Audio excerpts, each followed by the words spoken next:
Dua tanda kewangan anda dalam paras bahaya. Cuba semak sebelum parah jadi bara. Tanda pertama, aliran tunai negatif. Gaji 3,000, belanja 3,200. Nampak biasa, tapi hakikatnya setiap bulan anda sedang berhutang 200. Kalau berterusan setahun, hutang anda sudah jadi 2,400. Tanda kedua, tiada simpanan walaupun 1 bulan gaji. Gaji 3,000, belanja pun 3,000. Nampak cukup-cukup makan, tapi sebenarnya bahaya. Kenapa?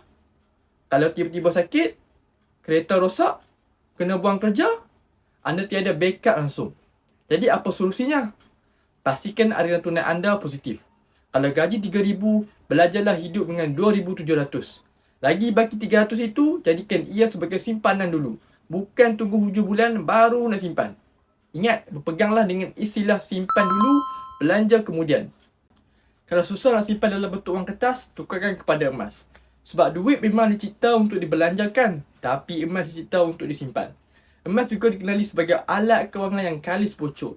Semoga buku saya ini bermanfaat. Jika anda mahu dapatkan bimbingan berkenaan dengan emas dan kewangan, insya-Allah saya dapat membantunya.